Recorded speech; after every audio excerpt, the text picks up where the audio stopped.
Hi friends, ఈరోజు చెప్పబోయేది stock market ఎలా ఉండబోతుంది, వీటిని ఎలా అబ్జర్వేషన్ చేసుకోవాలి. ఎఫ్ఐడిఐ అంటే వాళ్ళు ఎక్కడ మార్కెట్ మూమెంట్ ఉంటే మనము కూడా అక్కడనే సేల్ సైడ్ కానీ బై సైడ్ ఉంటుంది. కాబట్టి ఎఫ్ఐ వాళ్ళు అంటే ఫారెన్ ఇన్స్టిట్యూషనల్ ఇన్వెస్టర్స్ అంటారు వాళ్ళను. వాళ్ళు వచ్చేసి పెద్ద లార్జ్గా ఇన్వెస్ట్మెంట్ చేస్తుంటారు. వాళ్ళు చిన్న చిన్నగా ఇన్వెస్ట్మెంట్ చేయరు. మామూలుగా అనుకుంటే ఇప్పుడు వాళ్ళు కోట్లలో ఇన్వెస్ట్మెంట్ చేస్తుంటారు రోజువారీగా. మనకు వాళ్ళు వచ్చేసి మ్యూచువల్ ఫండ్ కానీ లేకపోతే ఐసిఐసి కానీ వీళ్ళు వచ్చేసి గోల్డ్లో కూడా ఇన్వెస్ట్మెంట్ చేస్తుంటారు. గోల్డ్లు, బాండ్స్.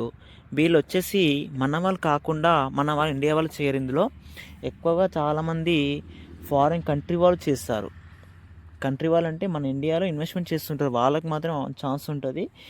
కోట్లలో చేస్తుంటారు ఇన్వెస్ట్మెంట్. వీళ్ళు రిజిస్టర్ కంపెనీలలో వాటి దాంట్లో వీళ్ళు ఇన్వెస్ట్మెంట్ చేస్తుంటారు. ఇంకోటి డిఐఏ అంటే ఏంటి? డిఐఏ అంటే ఎవరు? Domestic institutional investors. వీళ్ళు వచ్చేసి మనలాంటి వాళ్ళు. మనం ఏం చేస్తాము, చిన్న చిన్న కంపెనీలలో దీంట్లో చిన్న వాటి దాంట్లో ఇన్వెస్ట్మెంట్ చేస్తుంటాం. అంటే 1 lakh, 2 lakhs, 3 lakhs అలా ఇన్వెస్ట్మెంట్ చేస్తుంటాం. మనం వచ్చేసి ఇప్పుడు ఐసిఐసిఐ బ్యాంక్ కానీ, రిలయన్స్ కానీ, హెచ్డిఎఫ్సి కానీ, ఎస్బీఐ బ్యాంక్ కానీ, లేదంటే గ్యాస్ ఆయిల్ కానీ, ఇండియన్ బ్యాంక్ కానీ వాటిల్లో చిన్న చిన్న వాటిలో ఇన్వెస్ట్మెంట్ చేస్తుంటాము. మనము ల్యాక్స్లో ఇన్వెస్ట్మెంట్ చేస్తాము. ఎఫ్ఐఐ వాళ్ళు కొన్ని కోర్సులో చేస్తారు. అంటే మార్కెట్ వాళ్ళు చేసేదాన్ని బట్టి ఉంటుంది. ఇప్పుడు వాళ్ళు వచ్చేసి మార్కెట్లో ఇప్పుడు బై చేశారనుకో, మార్కెట్ మొత్తం అక్కడనే ఉంటుంది, బై సైడే ఉంటుంది. లేదు సేల్ చేశారనుకో, మార్కెట్ సేల్ సైడే ఉంటుంది.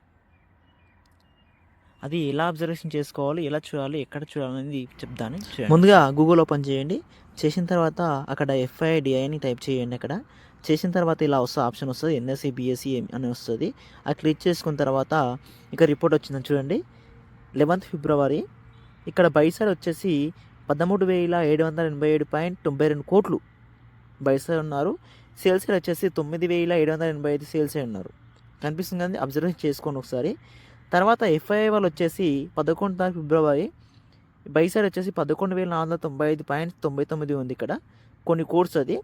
తర్వాత సేల్ సైడ్ వచ్చేసి 15,982 పాయింట్స్ ఉంది. అంటే అన్ని కోట్లు. 11వ తారీఖు వచ్చేసి ఆ రోజు సేల్ సైడ్ ఎక్కువ మార్కెట్ ఉంది. అంటే ఎందుకు మార్కెట్ ఉంది ఇక్కడ?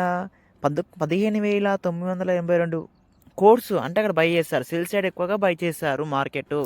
ఎఫ్ఐడిఐ వాళ్ళు ఎక్కడ ఉంటే మార్కెట్ అక్కడ ఉంటుంది, సేల్ సైడ్ కానీ బై సైడ్ కానీ. ఇది డైలీ వారీగా అప్డేట్ అవుతూ ఉంటుంది. సాయంత్రము లైవ్ నడిచింది. ఇప్పుడు మార్నింగ్ నుంచి 9:15 నుంచి 3:31 నడుస్తుంది కదా మార్కెట్. అది నడిచిన తర్వాత 5 o'clockకి అప్డేట్ అవుతుంది. అప్పటి వరకు అప్డేట్ కాదు డైలీ వైజ్గా. అంటే ఈ వీడియోని పూర్తిగా చూసినందుకు ధన్యవాదాలు. Thank you for watching.